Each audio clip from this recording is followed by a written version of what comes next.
Hallelujah, जय मसीह की, praise the Lord. आज के नए दिन के लिए हम पिता परमेश्वर को धन्यवाद दें। आइए हम उनकी हजूरी में अपने घर परिवार समेत आए और आज के वचन को पढ़ें। खुदा का आत्मा वचन को समझने में हमारी सहायता करे। हम यही प्रार्थना करते हैं कि हमारी बुद्धि खुले, कि हम वचन को समझ पाएं और हमारी ज्ञान की आंखें खुले, ताकि हम गहरे भेदों को देख पाएं। प्रभु का वचन हमारे हृदय की भूमि में जाए, जड़ पकड़े, फल लाए, बहुतायत के फल लाए, हमारा जीवन बदलने वाला हो। प्रभु यीशु मसीह के नाम में आमीन।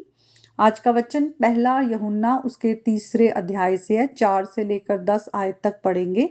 और ये जो पत्री है वो यूहन्ना के द्वारा, जो कि यीशु मसीह के चेले थे, उन्होंने लिखी है। और ये कलीसिया को एड्रेस की गई है कि वो किस तरह से प्रभु यीशु मसीह की सच्चाई में, उनकी रोशनी में, उनके प्रेम में, उनकी धार्मिकता में बने रहे और आज्ञाकारिता में चलते रहे।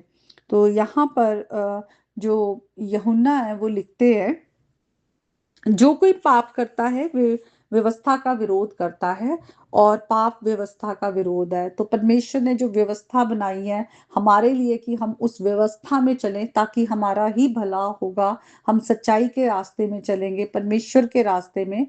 तो हम सब ने व्यवस्था तोड़ा, हम कोई भी उसे रख नहीं पाते। तो हम क्या करते? पाप करते हैं। परमेश्वर की व्यवस्था को तोड़ना पाप है। लिखा है कि यीशु मसीह इसलिए आए कि वो हमारे पापों को हर ले, और उनके स्वभाव में पाप नहीं। तो पाप हमें परमेश्वर से दूर करता है। हम अपने आप को पाप से छुड़ा नहीं सकते थे। यीशु मसीह ने इस संसार में आकर क्रूस पर अपनी जान देकर हमारे लिए लहू बहाया है। उनके बहाए गए लहू के द्वारा ही हमें हमारे गुनाहों से माफी मिली है और हम पाप से छूटे हैं, क्योंकि यीशु मसीह के स्वभाव में कोई पाप नहीं।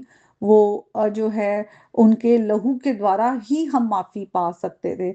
नहीं तो और किसी का ऐसा लहू नहीं है इस संसार में। हम किसी के लिए जान दे के उनको बचा नहीं सकते, हम जान दे के उनको पाप से छुड़ा नहीं सकते।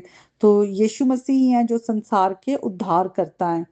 और लिखा है, जो कोई उसमें बना रहता है वे पाप नहीं करता, और जो कोई पाप करता है उसने ना तो उसे देखा और ना उसको जाना है। तो अगर हम चाहते हैं कि हमारा जीवन परमेश्वर के रास्ते पर ही हम चलते जाएं, हमने आज यीशु मसीह को जाना है, तो हमें उसमें बने भी रहना है। जानने का मतलब रिश्ता होना चाहिए, इंटीमेट, जैसे हमारा रिलेशनशिप है यीशु मसीह में विश्वास के द्वारा। हम पाप के रास्ते से हटकर परमेश्वर की ओर मुड़ते हैं। एक तो हमारा रिश्ता, उसमें हमें क्या करना है? हमें उसे जानना है और उसमें फिर बने रहना है। इसका मतलब कॉन्टिन्यूली अबाइड करना है, प्रभु की ओर देखना है, प्रभु के वचन को पढ़ना है, प्रभु के वचन पर चलना है। तो एक उस रिश्ते में आगे बढ़ते जाना है। हमें अपने प्रभु की आवाज सुनकर उनके पीछे चलना है। तो हम पाप से बचे रहेंगे, हम गुनाह के रास्ते से बचे रहेंगे। क्योंकि आज हम देखते हैं कि हम लोग ही क्या, हम खुद के लिए भी कहे तो हम कितना दूसरी चीजों में बिजी हो जाते हैं, ना बाइबल पढ़ते हैं, ना ज्यादा प्रार्थना करते हैं। तो हम प्रभु में बने नहीं रहते। उसके लिए हमें प्रभु के साथ समय बिताना बहुत जरूरी है। प्रभु को जानना वचन के द्वारा बहुत जरूरी है, क्योंकि हम जितना सच्चाई को जानते हैं तो हमारे जीवन में अंधकार नहीं आता, पाप नहीं आता, हम बचे रहते हैं। तो यहाँ भी वही लिखा है कि जब हम उसमें बने रहते हैं और हम उसको जानते हैं, तो हम पाप से भी बचे रहते हैं। आगे लिखा है, हे बालकों, किसी के भरमाने में ना आना। जो धर्म के काम करता है वही उसी की नाई धर्मी है। तो परमेश्वर की धार्मिकता में चलना, आज यीशु मसीह की जो है, उन्होंने हमारे लिए व्यवस्था को पूरा किया है, और आज हम यीशु मसीह की धार्मिकता के द्वारा ही परमेश्वर के आगे हम धर्मी ठहरे हैं, विश्वास के द्वारा। तो यहाँ पे लिखा है, तुम धोखा ना खाओ। अगर तुम परमेश्वर के रास्ते से हट गए हो और तुम पाप की ओर जा रहे हो, तो लिखा है, जो कोई पाप करता है वे शैतान की ओर से है। अगर हम जानबूझकर पाप करते हैं, जानबूझकर परमेश्वर के अनुग्रह को हम हल्का जानते हैं, और अपने आप को लोगों के सामने तो हम अच्छा दिखाते हैं, लेकिन हमारा अंदर से जीवन, परमेश्वर हमें जांचता है, परमेश्वर से हम छिपे नहीं हुए। तो हमारे अंदर परमेश्वर का डर क्यों नहीं है? लोगों का हम इतना डर रखते हैं, लोगों के सामने अच्छा बनना चाहते हैं, लेकिन परमेश्वर का डर हमें बिल्कुल नहीं रहता। यहाँ पे साफ साफ लिखा है तुम धोखा ना खाओ, जो कोई पाप करता है वो शैतान की ओर से है, क्योंकि शैतान आरंभ से ही पाप करता है। लेकिन लिखा है कि प्रभु यीशु मसीह इसीलिए आए, परमेश्वर के पुत्र, कि वो शैतान के सारे कामों को नाश करे। तो परमेश्वर ने अपने पुत्र को हमारे लिए भेजा। यीशु मसीह ने क्रूस पर शैतान के कामों को नाश किया है। लेकिन आज हमें यीशु मसीह की ओर विश्वास करके चलना है, यीशु मसीह की आवाज सुननी है। लेकिन अगर हम पाप में रहते तो हम शैतान की आवाज सुनते हैं और उसी के कामों को करते हैं। उसके काम क्या है? यीशु मसीह ने यूहन्ना, अगर हम उसके 8 चैप्टर में जाएं और उसके 44th वर्स में यीशु मसीह ने कहा कि वो क्या है, झूठ का पिता है, वो स्वभाव से ही झूठा है और वो हत्यारा है। तो जो उसके काम करते हैं वो झूठ बोलते हैं, और ऐसी सर्कमस्टांसेस आए तो वो हत्या भी कर देते हैं दूसरों की। अगर हम दूसरा कुरिन्थियों में जाएं 4:4 में, तो वहां पे लिखा है कि जो इस संसार का जो रूलर है, शैतान के लिए कहा गया है, उसने जो अविश्वासी है वो उनको अंधा किया हुआ है कि वो प्रभु यीशु मसीह के सुसमाचार को वो समझ ही नहीं पाते हैं, वो ज्ञान में आ ही नहीं पाते हैं। तो वो लोगों को कैसे ब्लाइंडेड करता है स्पिरिचुअली।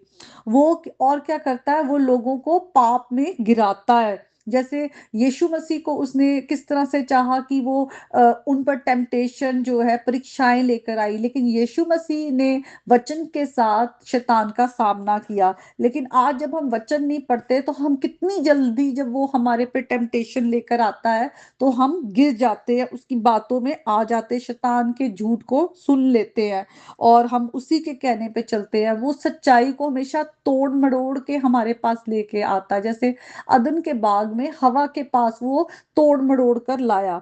और वो क्या है, वो जो प्रभु के लोग हैं उन पर क्या करता है, वो दोष मढ़ता है। जैसे अगर हम प्रकाशित वाक्य 12:10 में जाए तो वहां पे भी लिखा हुआ है कि वो विश्वासियों पर दोष लगाता है। और वो किस तरह से, अगर हम इफिसियों की पत्री में जाए तो वो वहां पर हम देखते कि लिखा हुआ है वो किस तरह से वो स्कीम करता है, कई तरह के वो प्लान्स बनाता है जो कि विश्वासियों के अगेंस्ट होता है, और उन पर वो जो है जलते हुए तीर फेंकता है। तो हम अगर शैतान के कामों से बचना चाहते हैं, शैतान से बचना चाहते हैं, पाप से बचना चाहते हैं, तो हमें यीशु और की ओर मुड़ना कितना जरूरी है। लेकिन आज भी हम जब पाप से प्यार करते हैं तो हम परमेश्वर की व्यवस्था का विरोध करते हैं। हम अपने आप को धर्मी दिखा सकते हैं, लेकिन परमेश्वर जानता है कि हम किसके बच्चे हैं, शैतान के बच्चे हैं, क्योंकि उसकी सुन रहे हैं। लेकिन आज अगर आप यीशु के नाम पर विश्वास करते हैं तो खुदा का वचन कहता है कि यीशु मसीह का आना इसलिए हुआ कि वो शैतान के सारे कामों को नाश करे। तो आज अगर आप यीशु मसीह के नाम पर विश्वास करके परमेश्वर की संतान है, उसकी आवाज को सुनकर उसके पीछे चल रहे हैं, तो प्रभु यीशु के नाम से आपके घर घराने से शैतान के हर काम जो है वो नाश होते हैं। क्योंकि यीशु मसीह का नाम सबसे ऊंचा नाम है, जिसमें आकाश जमीन, जमीन के नीचे सब बातें जो है वो झुक जाती है। तो आइए हम इस वचन के साथ एक गीत को गाएंगे, और इस वचन के द्वारा मेरी प्रार्थना है कि प्रभु आप सबको बहुत आशीष दे, प्रभु यीशु के नाम में, आमीन। जय मेरी है, जय मेरी है, जय आज मेरी है। मैंने कहा भाग जा शैतान, जय आज मेरी है। यीशु मेरा है, यीशु मेरा है, यीशु आज मेरा है। मैंने कहा भाग जा शैतान, यीशु आज मेरा है। चंगाई मेरी है, चंगाई मेरी है, चंगाई आज मेरी है। मैंने कहा भाग जा शैतान, चंगाई आज मेरी है। सामर्थ मेरा है, सामर्थ मेरा है, सामर्थ आज मेरा है। मैंने कहा भाग जा शैतान, सामर्थ आज मेरा है। शांति मेरी है, शांति मेरी है, शांति आज मेरी है। मैंने कहा भाग जा शैतान, शांति आज मेरी है। हालेलुया। तो आज हम प्रभु यीशु मसीह के नाम के द्वारा जयवंत से भी बढ़कर हैं। आमीन।